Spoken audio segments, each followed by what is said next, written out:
Bonjour à tous, chère communauté Inspire the Change. Merci d'être avec nous aujourd'hui pour cette interview au Merlin Chanteur avec Jessica Christo, alias Ika l'Atelier, que je connais maintenant depuis 3 ans, qui nous fait le plaisir de collaborer avec nous depuis que nous sommes installés en région toulousaine et en pleine nature. Et Jessica a une démarche qui correspond complètement à ce que l'on propose au Merlin Chanteur. Et elle a aussi un parcours particulièrement inspirant, puisque aujourd'hui elle est artiste peintre avec une démarche écologique, après avoir été pendant plusieurs années ingénieure dans le domaine de l'aéronautique. Et elle a choisi l'année dernière de quitter cette vie pour vivre pleinement sa vie d'artiste peintre.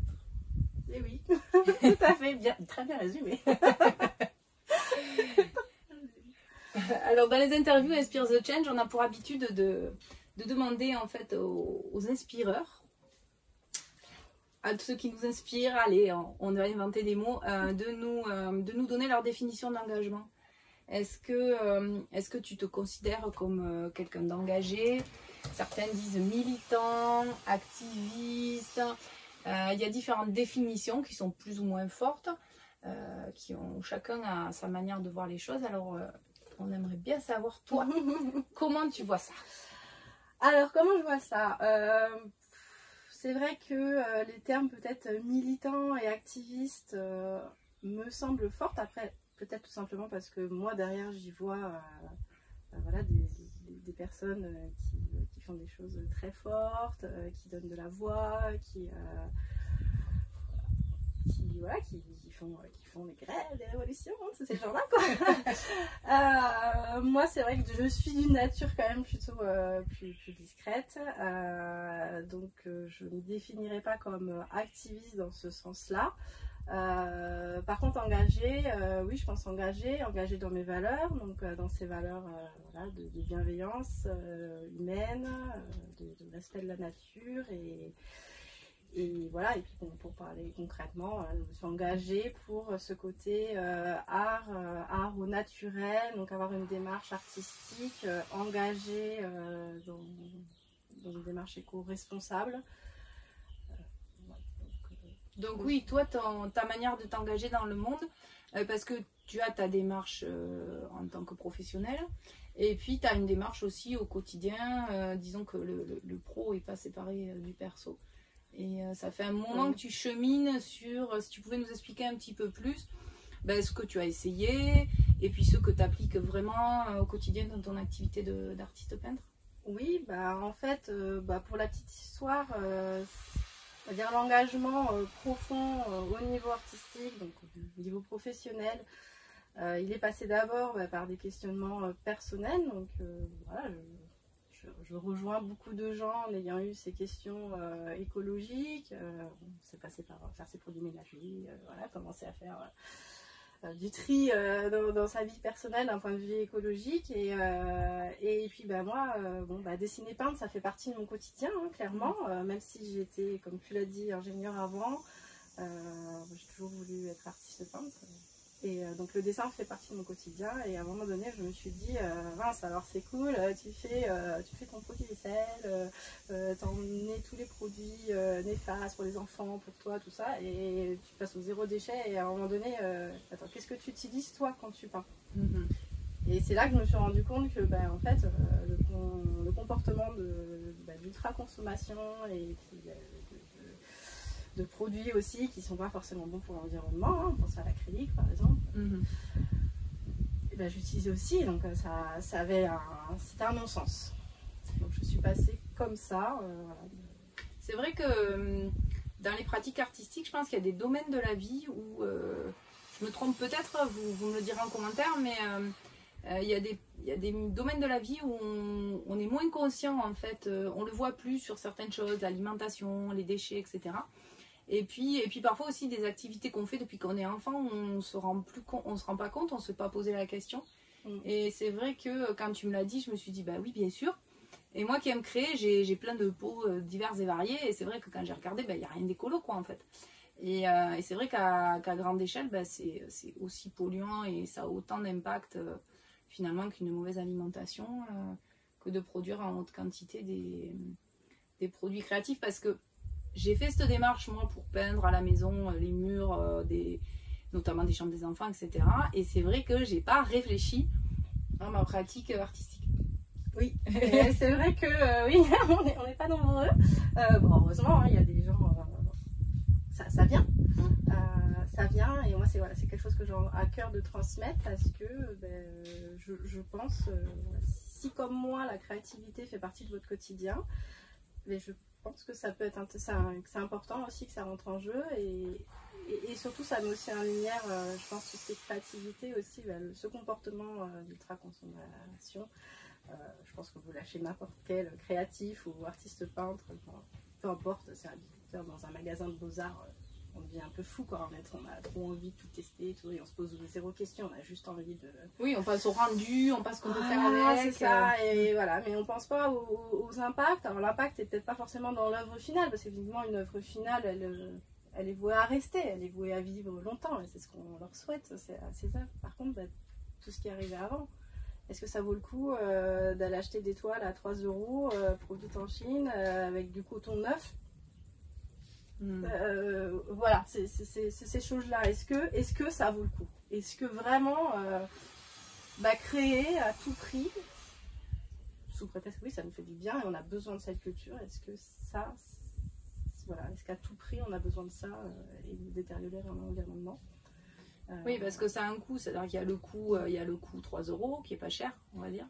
Mais pourquoi c'est pas cher? Et puis, est-ce que c'est pas justement cher d'une autre manière? Que ce soit pour les gens qui le fabriquent dans les usines ou que ce soit pour la planète en termes d'impact.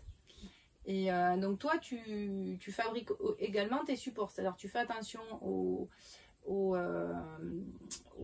matériaux que tu utilises en termes de peinture, en termes de pigments, etc. Tu pourras peut-être nous en dire un petit peu plus. Et puis je sais que tu fabriques tes supports, j'ai des créations de ta part avec du papier recyclé. Moi j'aime beaucoup parce que ça change la texture. Et puis tu peux aussi moi ce que je trouve vachement intéressant, c'est que on pourrait se dire, ah ben oui mais c'est vachement contraignant, c'est très contraignant finalement de ne pas pouvoir utiliser tout ce qu'on veut. Et puis on a coutume de dire que c'est dans un cadre qu'il y a de la créativité. Et des fois les contraintes font justement surgir de la créativité. Voilà, on a tous vécu, voilà, on a tous vécu le Covid, alors ça dépend comment on le vit.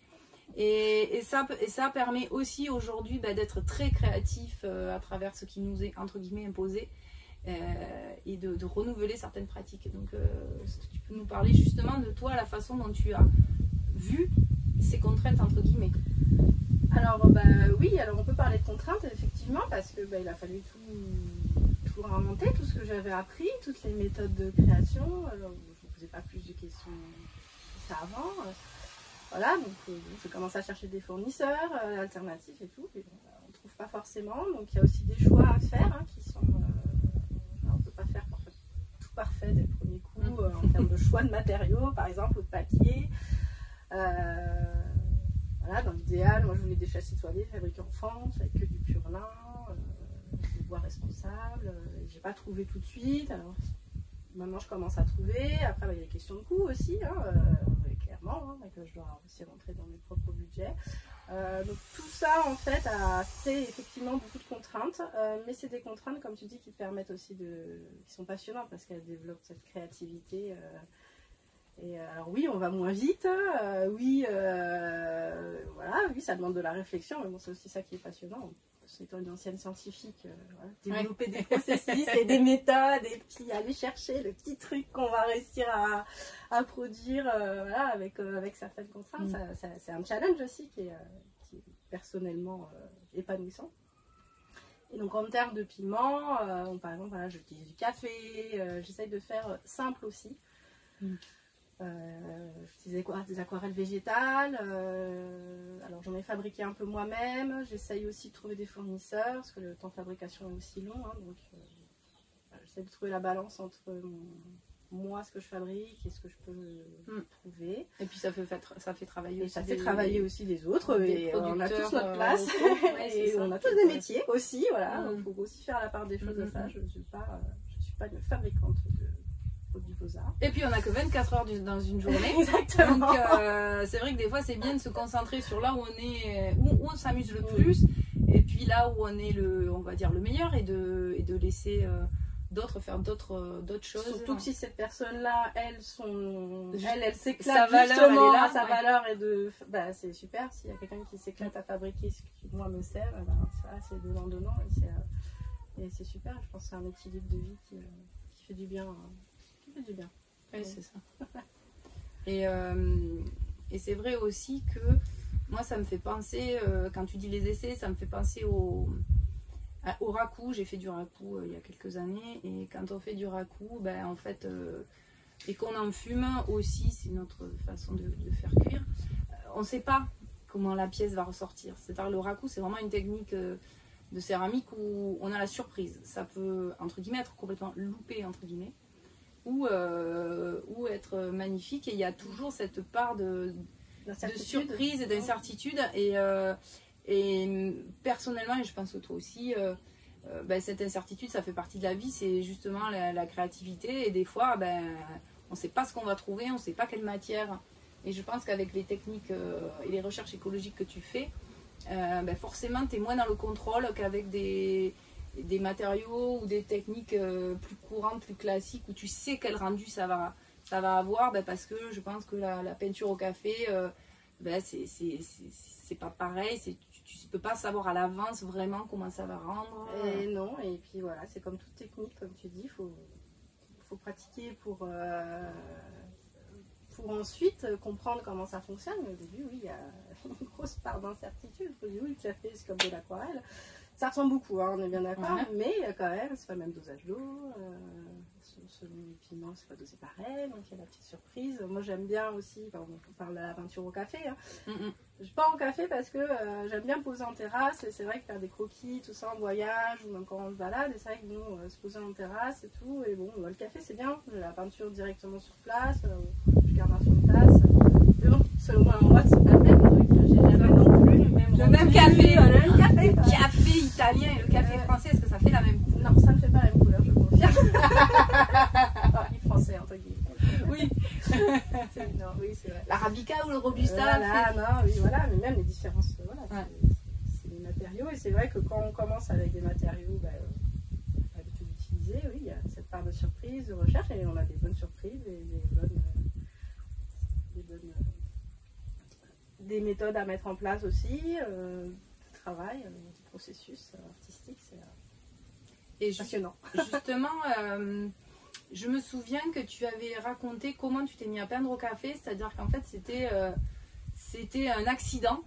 Et moi j'ai pour habitude de dire, voilà, je ne crois pas vraiment au hasard. Et puis j'ai pour habitude aussi de tout ce qui nous arrive le transformer en quelque chose d'agréable, de beau, qui me donne des leçons intéressantes à vivre. Et du coup, toi, si tu peux nous expliquer, je trouve que c'est une bonne illustration de ça, de qu'est-ce qu'on fait avec un accident. Voilà, c'est vrai que c'est une belle image. Donc j'étais déjà en train de rechercher ce côté. Je voulais plus de pigments de synthèse, chercher des aquarelles végétales. Donc j'étais déjà en train de faire des recherches là-dessus. Mais on va dire de manière, chercher tes fournisseurs, chercher ce qui existait déjà. Je n'étais pas là pour inventer la lune non plus. Je me disais, bon, moi je me pose la question, il y a forcément d'autres personnes qui se sont posées la question avant moi. Donc j'étais dans cette réflexion-là. Et puis un jour, alors, moi j'aime bien prendre mon café après manger. Hein, voilà, c'est mon petit truc. Le matin aussi, je commence avec mon café. Après toute séance de travail. Et puis en fait, je peignais, c'était un dimanche après-midi, j'étais à l'aquarelle en même temps, voilà, je peignais, et puis j'avais ma tasse de café, et en fait, je me suis trompée, au lieu de tremper le pinceau dans le godet d'eau, je l'ai trempé dans le café, quoi. Et je l'ai ressorti, je me suis dit, oh, mais quelle idiote. Puis du coup, du coup, je vais je vais le mettre sur ma feuille, ça va faire. Puis là, je me suis dit, mais tu cherches, voilà, tu vas faire des recherches sur Internet, tout ça, là. Ce matériel, tu l'as. C'est ça. Qu'est-ce que tu vas essayer d'aller chercher midi à 14h c'est là, en fait. C'est là, c'est simple. Alors après, voilà, le café, on peut se dire, bon, oui, ça a le goût du monde, tout ça. Je pense que j'inciterai pas des gens par exemple, à acheter du café et à se faire du café pour peindre avec. Là, je trouve qu'il y aura aussi un non-sens.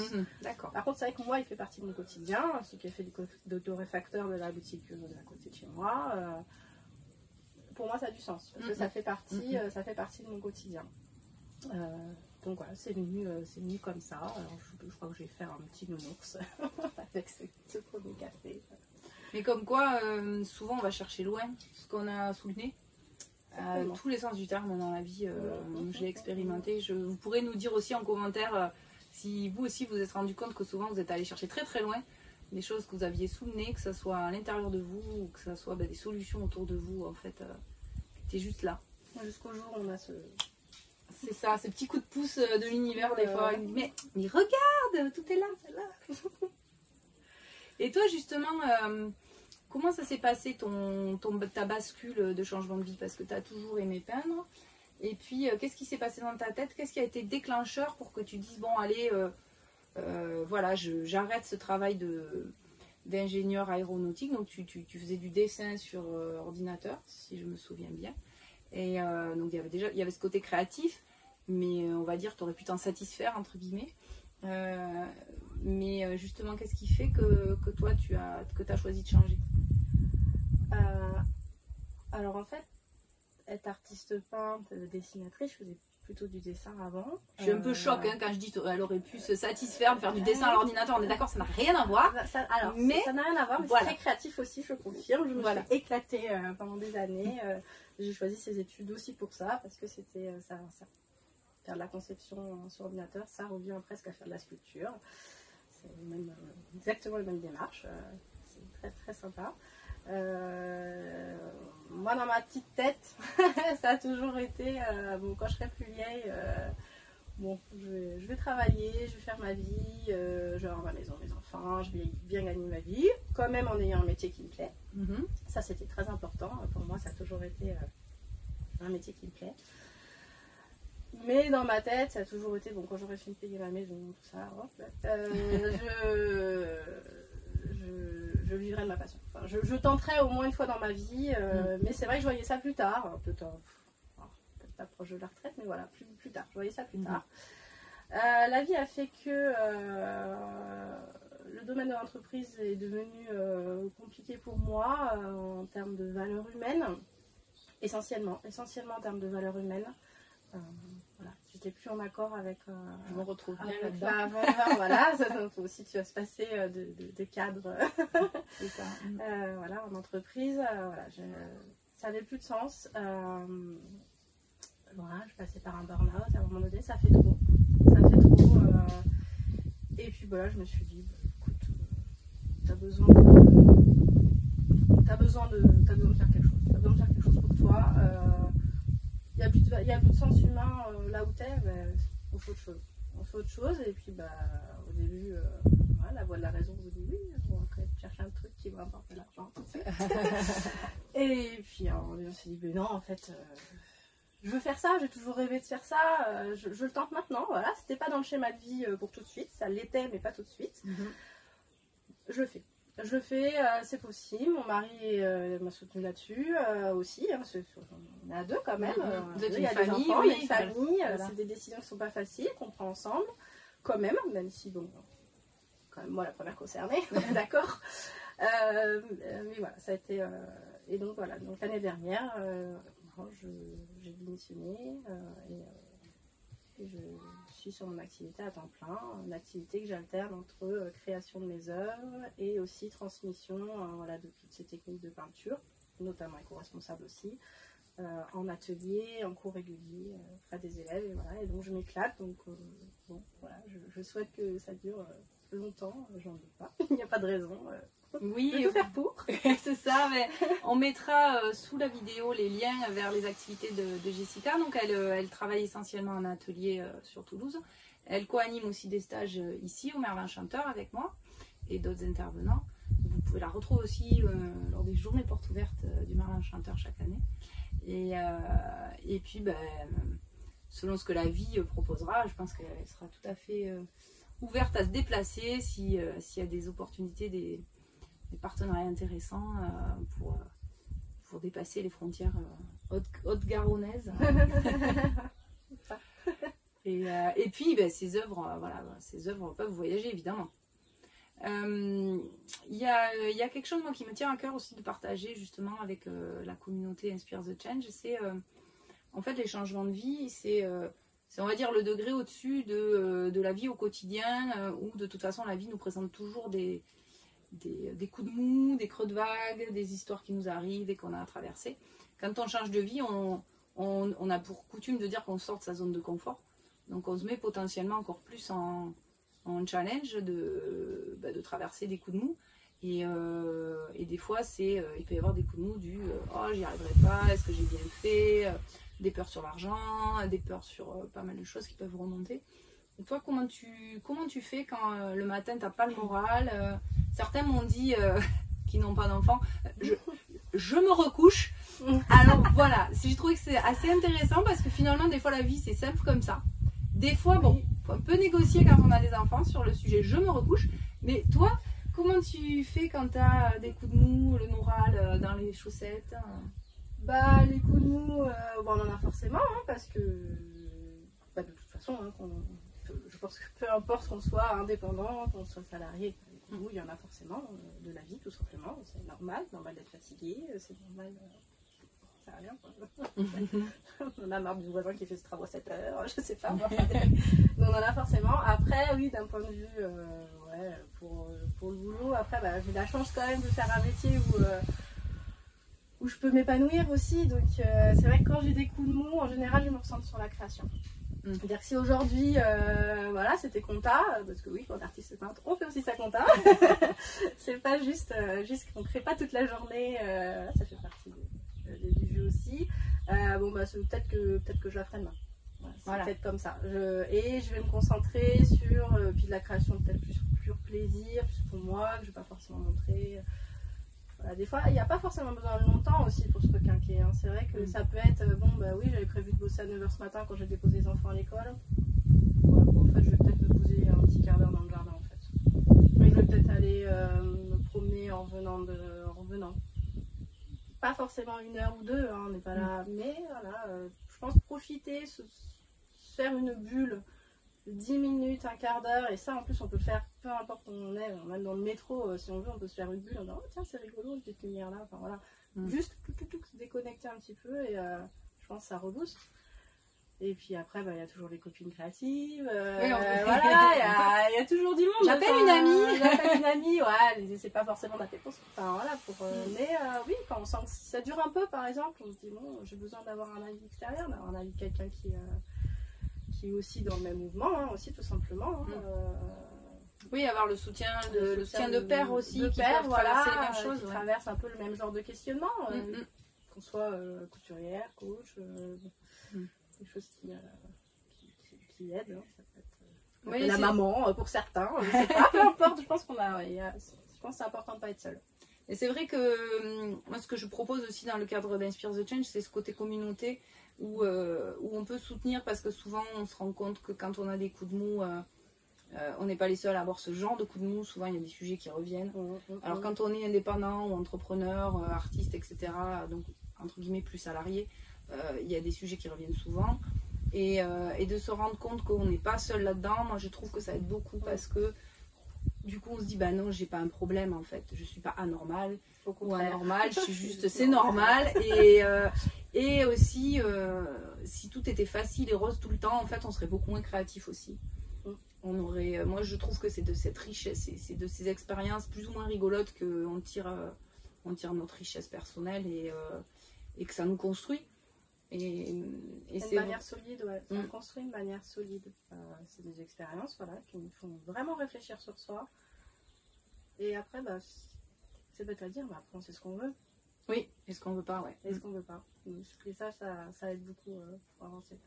Et c'est vrai qu'une des clés que tu soulignais au début, c'est que quand le fait d'être indépendante et maintenant de pouvoir te choisir, toi, choisir ton rythme quand tu as un coup de mou, c'est de pouvoir en fait prendre le temps d'être à l'écoute de toi. C'est-à-dire que si tu avais un coup de mou avant, que tu étais salarié, ben, il fallait quand même y aller, pas arriver en retard. Et là, ben, tu peux te dire, je prends un quart d'heure pour moi. et je décale et c'est ok, ça va pas changer la face du monde. Ouais, ça c'est vrai que c'est quelque chose que je fais vraiment et que j'apprécie énormément en étant indépendante. Et c'est aussi quelque chose en étant indépendante que j'ai réalisé, je me suis dit mais mince en fait t'aurais pu le faire avant. Parce qu'en fait, avoir 10 minutes pour soi, bon, finalement, dans l'entreprise, on aurait pu le faire. On aurait pu, ouais. Et on se l'est pas autorisé, on n'est pas habitué à ça. Je pense que maintenant, si je devais devenir salariée, c'est quelque chose que je ferais. Peut-être plus facilement, encore. Alors voilà, nous disions que certains ont des enfants. Et oui, voilà, donc je pense que des petits, même voilà, 5 minutes pour s'aérer l'esprit, se recentrer, tout ça, voilà, je pense que dans l'entreprise, c'est faisable en fait, quoi qu'on dise. Oui, donc tu nous disais que, en fait, se donner du temps pour toi, tu t'étais rendu compte que, un jour tu me partageais ça, que finalement tu aurais pu le faire avant. Donc pour vous qui êtes encore salariés, ben oui, en fait, c'est s'autoriser. Finalement, on peut se le donner tout le temps, c'est un choix, même si on est aussi salarié et dans des contraintes, entre guillemets, horaires. Oui, parce que, bah ouais, en fait, oui, le fait d'être indépendant, c'est sûr que je profite un max de pouvoir justement être plus à l'écoute de moi, de mon rythme. J'ai quand même des horaires à respecter, hein, surtout avec les cours, tout ça, mais c'est plus, je peux être plus à l'écoute de moi-même. Et en fait, en le faisant à la maison, je me suis dit, j'aurais pu le faire en entreprise. Parce qu'en fait, il ne s'agit pas de passer 2 heures, ou 1 heure, ou même une demi-heure. En entreprise, ça peut être une 5 minutes. Se l'autoriser surtout. S'autoriser 5 minutes c'est bon, je prends l'air, je descends mon bureau, je vais sur le parking, on s'en fiche. 2 minutes. Juste ça recharge les batteries, ça. Et c'est pas forcément aller en pause café avec ses collègues tout le temps. Oui, c'est ça, le chef, il va pas être tout à fait d'accord. Ouais. Mais voilà, c'est ça, c'est même ne serait-ce que, je sais pas, se laver les mains, se rafraîchir. Enfin, c'est un temps pour soi aussi. Un temps pour soi, voilà, de 20 minutes, d'être sans ses pensées, et hop, et puis on se reconnecte ensuite sur le travail. Et ça, c'est vrai que c'est des choses qui font qu'on s'autorise pas. C'est pas qu'on n'a pas le droit de le faire, hein, parce qu'on va pas vous empêcher d'aller faire pipi. Mais on se l'autorise pas, on est là, on dit on travaille, il faut que ça avance, Mais en fait, je pense que prendre 5 minutes ou 10 minutes toutes les 2 heures, c'est minimum, c'est ce qui permet de requinquer et même d'être plus efficace après quand on travaille. En fait, ça me fait penser à cette phrase qui est ne jamais sous-estimer les petits pas. Et qu'on utilise aussi d'une autre manière, mais finalement c'est une autre face de la même pièce. C'est des fois quand on n'a pas trop l'énergie de se dire allez, je fais que 5 minutes de ce que j'avais prévu parce qu'en fait j'ai pas l'énergie. Finalement, c'est quand on va commencer à faire les 5 minutes, après ça va venir tout seul. Et en fait, c'est de se donner le droit de se dire je fais que 5 minutes et peut-être pas autant que je voulais. Et dans l'autre sens, c'est aussi se dire mais j'ai peut-être pas besoin d'une heure, je me donne, même sans se poser la question, se dire je me donne juste 5 minutes de repos. Et finalement, ces 5 minutes, dans un sens ou dans l'autre, elles suffisent. Elles suffisent. Et elles sont, voilà, le pouvoir des 5 minutes, c'est quelque chose, quoi. Ouais, le pouvoir de profiter de l'instant présent, en fait. Ça revient à ça. C'est à un moment donné, on est là, on se dit là, je suis bien. Oh, là, je suis bien. Ouais. Déjà, peut-être juste se le dire. Oh, puis on repasse à autre chose. Mais juste là, ça. Oui, pas être dans la course, dans le il faut que je. Et dans une heure, il faut que je. Finalement, on est dans le futur, on est dans le ce qu'il y a à faire. Parce que quand on est dans ce qu'il y a à faire, on est dans le après. Et puis il y a une espèce de. Dans le ce qu'il y a à faire, une espèce d'urgence, de il faut. Et finalement, c'est pas l'instant présent. Parce que dans l'instant présent, on n'est pas dans le il faut. On fait juste, on est là. Et qu'est-ce que t'en penses? Ouais, moi je pense que c'est assez essentiel. Après, petite anecdote qui peut illustrer, ma maman m'a dit que je dormais pas beaucoup quand j'étais petite. Par contre, j'avais cette capacité à me poser 10 minutes et à recharger les batteries, comme elle disait. Le côté Gérard Daboville, en fait, navigateur. Et ça, en fait, je pense que, bah ouais, en fait, je pense que c'est un bel atout finalement, parce que c'est aussi se poser et profiter d'un moment et qui fait du bien, qui fait du bien au moral, qui fait du bien au corps. Et c'est vrai que même dans ma manière de pratiquer le dessin, moi j'aime faire des croquis, j'ai tendance à pas trop anticiper ce que je vais dessiner, ça fait beaucoup de lâcher prise, j'anticipe pas trop, j'ai des idées comme ça, mais ça reste assez spontané. Et cette spontanéité, voilà, ça me permet d'être connectée à un moment donné, un instant T, et je peux passer 3-4 heures sur une œuvre, mais je peux aussi n'y passer qu'un quart d'heure. Ouais. Pour des petites, on va pas faire un grand truc, hein, des petits trucs. Juste ça fait plaisir, ça détend. Oui. Et ça c'est quelque chose qui vraiment me tient à cœur aussi quand je transmets à mes élèves, c'est le dessin plaisir. Oui, pas se mettre d'objectifs de dingue, d'être juste là. L'objectif ce serait juste d'être là dans ce qu'on fait. Être là dans ce qu'on fait, de se faire du bien. Et je pense que quand on se fait du bien, après des beaux objectifs peuvent arriver. Oui, c'est ça. Peuvent se développer. C'est la surprise. C'est aussi notre manière de voir le lâcher prise quelque part. C'est de juste être là dans le plaisir, et puis en fait après on se rend compte qu'il y a plein de choses qui arrivent derrière, on n'aurait pas imaginé.